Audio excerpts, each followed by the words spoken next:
Nurmalita, hadir Bu Yuni, hadir Bu Yonela, hadir Ibu Tira, hadir Bu Kirai. Tidak masuk itu sepertinya. Oh, kenapa ya kalau masuknya? Sakit Bu. Oh, gitu, baik. Semoga masuk dulu ya yang sakit. Nah, ini sebelum kita memulai pembelajaran pada hari ini, alangkah baiknya kita berdoa terlebih dahulu ya. Silakan kepada ketua kelas untuk memimpin doa. Baiklah teman-teman, sebelum memulai pelajaran kita berdoa terlebih dahulu. Berdoa dimulai. Berdoa selesai. Terima kasih kepada ketua kelas telah memimpin doa. Nah, sebelum kita memulai pembelajaran pada hari ini, Ibu ingin bertanya terlebih dahulu nih. Pernahkah kalian mengalami luka seperti pada gambar yang Ibu tampilkan di sini? Pernah, Bu. Nah, lalu bagaimana luka tersebut dapat sembuh kembali? Saya ingin menjawab. Ya, silakan. Karena bentuknya sel baru yang akan regenerasi luka tersebut. Ya, betul ya. Jadi jika kita terluka, itu akan sembuh, lambat laun akan sembuh dan akan hilang karena pada saat kita terluka, sel-sel rusak akan terganti oleh sel-sel baru dengan cara pembelahan sel. Nah, pembelahan di sini yang terjadi itu adalah pembelahan mitosis, di mana pembelahan mitosis sendiri memiliki fungsi yaitu untuk menggantikan sel-sel rusak pada suatu organisme. Nah, pada pagi hari ini kita belajar tentang pembelahan sel. Apa sih manfaat kita belajar materi pembelahan sel itu? Nah, manfaat dari kita mempelajari materi pembelahan sel ini, kita dapat mengetahui bahwa pembelahan sel ini memiliki peran yang sangat penting bagi tubuh manusia. Di antaranya yang pertama ada pembelahan sel untuk perbaikan tubuh.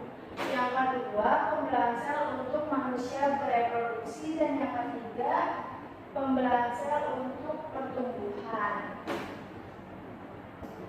Selanjutnya, Ibu akan membacakan tujuan pembelajaran materi pembelahan sel ini.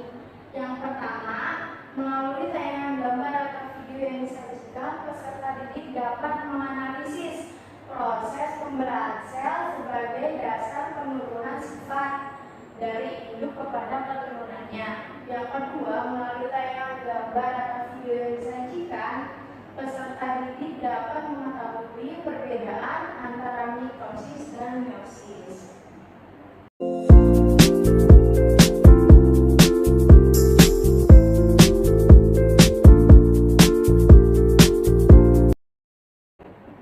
Nah, di sini ada 3 gambar yang sudah mewakili secara keseluruhan dari materi kita pada hari ini. Kira-kira siapa yang bisa menjawab nama dari masing-masing gambar di sini ya? Saya mau coba ya, silakan. Kalau gambar pertama itu gambar amitosis, Ibu. Baik. Apakah ada lagi yang menjawab? Saya, Bu. Ya, Nurman, silakan. Gambar kedua itu gambar mitosis, Bu. Ya, baik. Ada lagi yang ingin menjawab? Saya, Bu. Ya, ini. Yang ketiga itu gambar meiosis. Ya, betul ya. Jadi di sini ada 3 gambar. Yang pertama itu adalah gambar pembelahan secara amitosis, dan yang kedua itu gambar pembelahan secara mitosis, dan yang ketiga itu gambar pembelahan secara meiosis. Nah, sampai di sini apakah ada pertanyaan? Saya ingin bertanya. Ya, silakan. Apa sih yang dimaksud dengan pembelahan secara amitosis ini? Oke. Kita keep dulu ya. Apakah ada lagi yang ingin bertanya? Saya mau bertanya,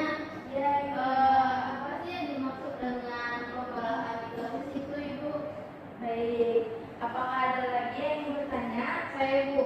Yang dimaksudkan, apa yang dimaksud dengan pembelahan meiosis Bu? Ya baik. Untuk menjawab pertanyaan kalian semua, silakan kalian simak video pembelajaran yang akan Ibu tampilkan ya. Baik Bu. Pernah kalian berpikir kenapa tubuh kita bisa menjadi lebih tinggi? Atau kita pernah luka dan luka kita bisa sembuh? Nah, jika kalian belum mengetahuinya, mari kita bahas. Pada dasarnya, tubuh kita menjadi lebih tinggi dan luka kita bisa sembuh merupakan peran pembelahan sel. Nah, sekarang, apakah pembelahan sel itu? Pembelahan sel adalah suatu proses yang membagi suatu sel induk menjadi 2 atau lebih sel anak. Sel mengalami pembelahan bertujuan untuk pertumbuhan, perbaikan, dan reproduksi. Jenis pembelahan sel ada 2 macam, yaitu pembelahan mitosis dan meiosis. Berikut penjelasannya. Pembelahan meiosis hanya terjadi pada organ kelamin. Pembelahan meiosis berfungsi untuk menghasilkan sel gamet, yaitu sel telur dan sel sperma. Melalui pembelahan ini akan dihasilkan sel anak yang mempunyai kromosom setengah dari kromosom sel induk. Pembelahan meiosis adalah pembelahan sel yang menghasilkan 4 sel anakan yang masing-masing sel memiliki separuh dari jumlah kromosom sel induk. Jumlah kromosom yang dimiliki oleh sel anakan adalah N atau disebut dengan haploid. Maka, pembelahan sel meiosis disebut sebagai pembelahan reduksi. Adapun fase-fase pembelahan meiosis mirip dengan fase-fase pembelahan mitosis. Pembelahan meiosis berlangsung dalam 2 tingkat, yaitu meiosis 1 dan meiosis 2. Fase pembelahan meiosis 1 adalah profase 1. Pada tahapan ini, yang pertama membran inti mulai rusak menjadi bagian-bagian kecil yang dikenal dengan fragmen dan terbentuk gelendong pembelahan. Yang kedua, benang-benang kromatin menjadi padat, menjadi kromosom dan kromosom homolog berpasangan. Yang ketiga, terjadi perpindahan silang atau dikenal dengan pertukaran segmen molekul DNA yang sesuai di antara kromatid non-saudara. Tahapan berikutnya yaitu profase 1. Pada tahapan ini, kromosom berjejer pada bidang pembelahan. Kemudian, tahapan anafase 1. Pada tahapan ini, kromosom homolog memisah dan bergerak ke kutub-kutub yang berlawanan. Tahapan berikutnya yaitu telofase 1. Kromosom homolog memisah dan bergerak ke kutub-kutub yang berlawanan. Kemudian, membran inti mulai berbentuk kembali dan sitokinesis menyebabkan terbentuknya 2 sel anakan yang bersifat haploid. Kemudian tahapan fase pembelahan meiosis 2. Yang pertama, profase 2, di mana membran inti mulai rusak menjadi bagian-bagian kecil yang dikenal dengan fragmen dan terbentuk gelendong pembelahan. Dan selanjutnya, kromatik mulai bergerak ke bidang pembelahan. Tahapan metafase 2 yaitu kromosom berjejer pada bidang pembelahan. Selanjutnya, anafase 2 yaitu tahapan kromatid terpisah dan bergerak ke kutub-kutub yang berlawanan. Dan yang terakhir, telofase 2 yaitu nukleus terbentuk, kromosom terurai membentuk kromatin, dan sitokinesis terjadi. Yang berikutnya yaitu pembelahan secara mitosis. Pembelahan mitosis terjadi pada sel-sel tubuh yang dikenal dengan sel somatik, yaitu dalam makhluk hidup. Pada pembelahan ini dihasilkan sel anak yang mempunyai jumlah kromosom sama dengan kromosom sel induk. Pembelahan mitosis adalah tipe pembelahan sel yang menghasilkan dua sel anakan. Sel anakan ini mempunyai karakter identik secara genetika dengan sel induk. Artinya, kedua sel anakan yang terbentuk mempunyai susunan genetik sama, termasuk jumlah kromosom dengan induk. Jumlah kromosom yang dimiliki oleh sel anakan adalah 2N atau disebut dengan diploid. Sel diploid adalah sel-sel yang memiliki kromosomnya berpasangan. Pembelahan mitosis adalah proses yang berkesinambungan yang terdiri atas 4 fase pembelahan. 4 fase pembelahan mitosis adalah profase, metafase, anafase, dan telofase. Pada tahap akhir pembelahan mitosis yang dikenal dengan fase telofase, umumnya selalu diikuti pembelahan sitoplasma yang disebut sitokinesis. Saat sitokinesis terbentuk, cincin pembelahan yang berfungsi membagi sitoplasma sehingga terbentuk dua sel anakan. Fase-fase pembelahan mitosis atau tahapan pembelahan mitosis sebagai berikut. Yang pertama yaitu profase. Pada tahapan ini, awalnya membran inti mulai rusak menjadi bagian-bagian kecil yang dikenal dengan fragmen. Kemudian, benang-benang kromatin memadat menjadi kromosom. Yang kedua, tahapan metafase. Pada tahapan ini, kromosom berjejer pada bidang pembelahan. Yang ketiga yaitu anafase. Pada tahapan ini, kromatid saudara dari setiap pasangan memisah menuju kutub yang berlawanan. Pada akhir anafase, kedua kutub sel memiliki kromosom yang jumlahnya sama. Dan yang keempat, telofase. Pada awalnya, membran inti mulai kembali bergabung. Kemudian, kromosom mulai merenggang.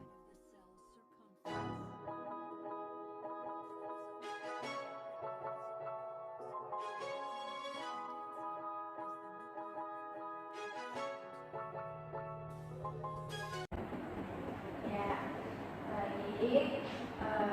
Selanjutnya Ibu akan menjelaskan sedikit ya apa dari isi video tersebut.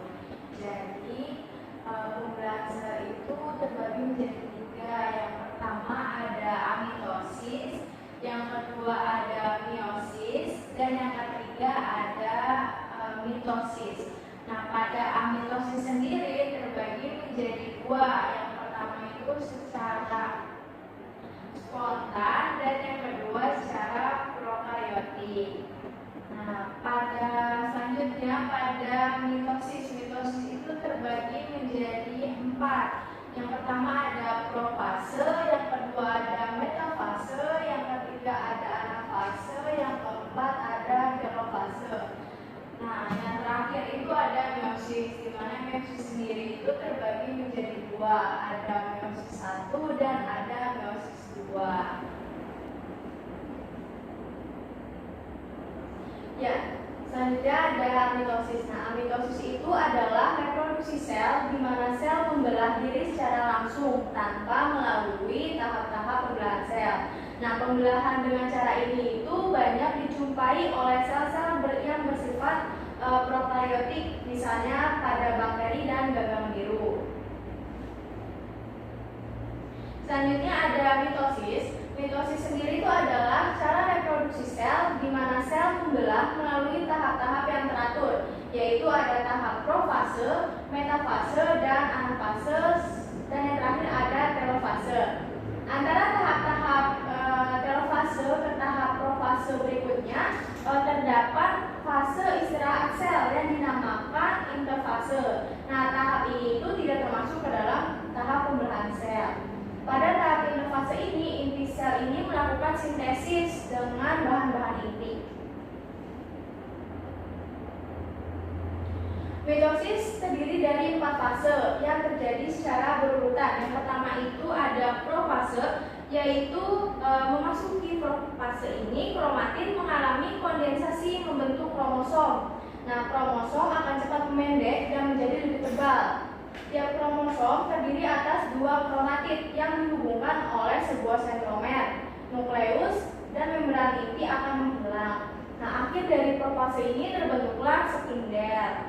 Selanjutnya ada metafase. Nah, pada metafase ini kedua kromatid dalam satu kromosom sering disebut kromatid kakak beradik yang masih dihubungkan oleh satu sentromer dan terletak di bidang ekuator sel. Kromosom berada di tengah pada bidang ekuator. Yang ketiga ada anafase, yaitu kedua kromatid memisahkan diri dan masing-masing bergerak sebagai kromosom anakan menuju kutub dari spindel yang berlawanan letaknya. Yang keempat itu ada telofase, yaitu datangnya kromosom anakan dari kutub spindel merupakan tanda dimulainya telofase. Nah, terbentuknya membran inti baru, anak inti baru, dan menghilangnya spindel terjadi selama fase ini.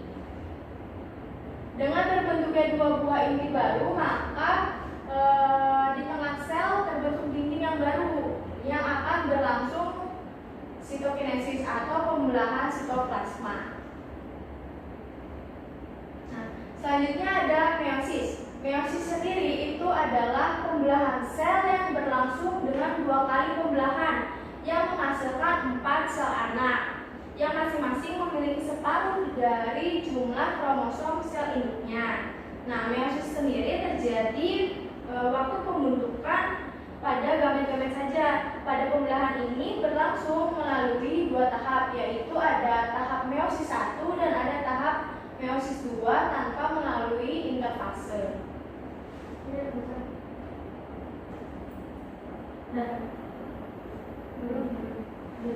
Yang pertama ada fase profase 1. Nah, pada fase ini perbedaan penting antara mitosis dan meiosis terutama pada profase, yaitu pada meiosis profase 1 dibedakan menjadi beberapa tahap. Yang pertama ada tahap leptoten, yang kedua ada zigoten, yang ketiga ada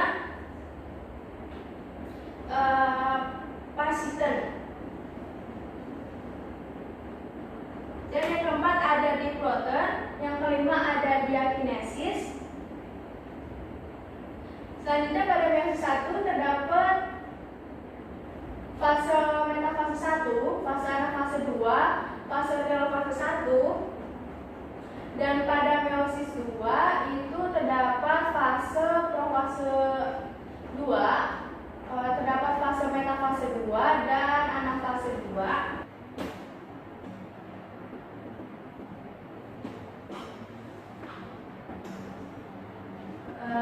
Selanjutnya itu akan membagi kalian menjadi beberapa kelompok ya. Masing-masing kelompok terdiri dari 2 orang. Ibu langsung bagi aja. Untuk kelompok pertama terdiri dari Yuni dan Nurma, dan untuk kelompok kedua terdiri dari Vira dan Yala.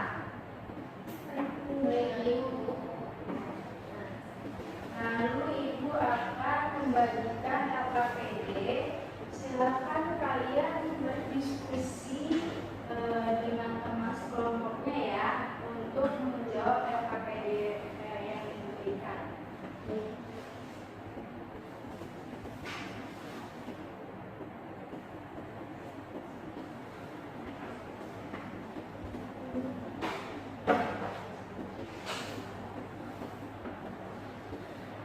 Ibu kasih waktu selama 30 menit untuk mengerjakannya ya. Untuk mencari jawabannya boleh kalian cari di internet. Nah, apabila sudah menemukan jawabannya, silahkan kalian cocokkan jawaban kalian dengan teori yang ada di buku ya, apakah sesuai atau tidak. Baik, Ibu.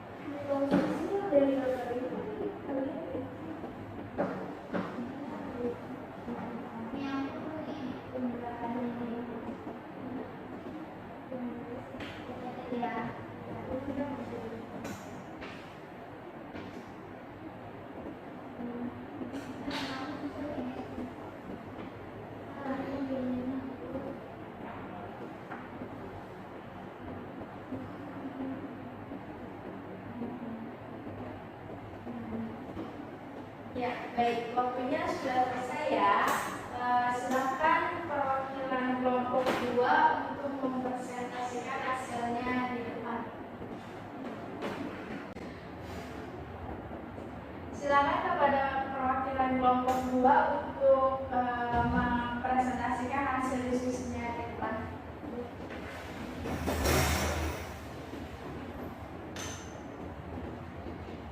Dan Assalamualaikum warahmatullahi wabarakatuh. Waalaikumsalam warahmatullahi wabarakatuh.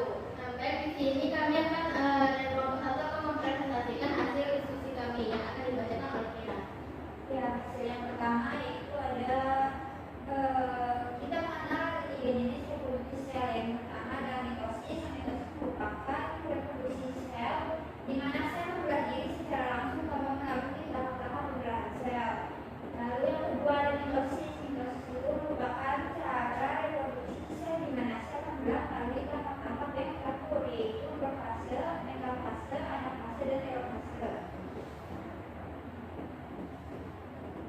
Ya, selanjutnya akan dibacakan oleh Bendera. Lalu ada meiosis nih. Meiosis merupakan pembelahan sel yang berlangsung dengan 2 kali pembelahan yang menghasilkan satu anak yang masing-masing memiliki separuh dari jumlah kromosom sel induk. Nah, meiosis 1 ini ada terdiri dari fase per fase 1 yaitu leukoten, zigoten, fasiten, diploten, diakinesis. Lalu ada fase metafase 1 yang terdiri dari fase anafase 1 dan fase telofase 1. Lalu ada meiosis 2 yang terdiri dari fase profase 2, fase metafase 2, anafase 2, dan telofase 2. Mungkin itu saja dari kelompok kami. Kurang lebihnya kami mohon maaf. Saya tutup. Wassalamualaikum warahmatullahi wabarakatuh. Waalaikumsalam warahmatullahi wabarakatuh. Baik, terima kasih kepada kelompok 2 yang telah mempresentasikan hasil diskusinya ke depan. Selanjutnya, kira-kira siapa yang ingin menyimpulkan materi pembelajaran pada hari ini? Saya, Bu. Ya, ini silakan. Ya, dari materi pembelajaran hari ini dapat disimpulkan yang pertama itu amitosis. Amitosis adalah reproduksi sel di mana sel membelah diri secara langsung tanpa melalui tahap-tahap pembelahan sel. Terus yang kedua itu ada mitosis. Mitosis adalah cara reproduksi sel di mana sel membelah melalui tahap-tahap yang teratur, yaitu profase, metafase, anafase, dan telofase. Kemudian yang ketiga itu ada meiosis. Meiosis merupakan pembelahan sel yang berlangsung dengan 2 kali pembelahan yang menghasilkan 4 sel anak yang masing-masing memiliki separuh dari jumlah kromosom sel induk.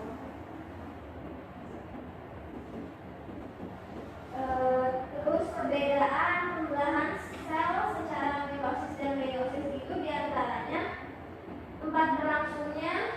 Kalau mitosis itu di sel somatik, kalau meiosis itu di sel kelamin. Terus tujuannya, kalau mitosis itu bertujuan sebagai pertumbuhan serta penggantian sel rusak atau mati. Kalau meiosis itu sebagai pembentuk gamet. Yang ketiga itu kandungan genetik pada sel-sel anaknya. Kalau mitosis itu sama dengan sel induk. Kalau meiosis berbeda dengan sel induk. Lalu jumlah sel anak pada mitosis itu adalah 4 sel, sedangkan pada meiosis 2 sel. Kemudian jumlah pembelahan pada mitosis itu hanya 1 kali, sedangkan meiosis 2 kali. Lalu jumlah kromosom pada sel anak pada mitosis itu sama dengan sel induk atau diploid, sedangkan pada meiosis itu setengah dari sel induk atau haploid. Dan yang terakhir itu pindah silangnya. Pada mitosis itu tidak terjadi pindah silang, sedangkan pada meiosis terjadi pada akhir profase 1.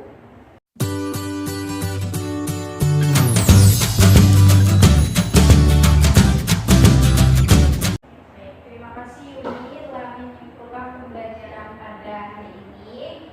Sebelum kita menutup pembelajaran hari ini, Nanti yang bisa menjawab akan mendapatkan nilai tambahan dari Ibu. Untuk yang mau menjawab silakan angkat tangan kalian ya. Sudah siap ya semuanya? Siap, Ibu. Baik. Untuk pertanyaan nomor 1. Sebutkan 3 jenis pembelahan sel. Ya, Yuni silakan. Tiga jenis pembelahan sel itu yang pertama ada mitosis, meiosis, dan amikosis. Ya, betul. Betul sekali ya jawaban dari Yuni. Selanjutnya untuk pertanyaan nomor 2. Siap-siap ya. Baik.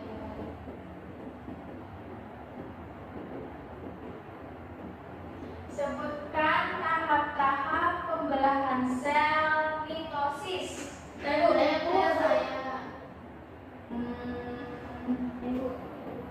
Nurma silakan. Jadi ada interfase, profase, metafase, anafase, sama telofase, Bu. Ya betul ya. Jadi tahap-tahap mitosis itu terjadi secara 5 tahap. Untuk pertanyaan nomor 3,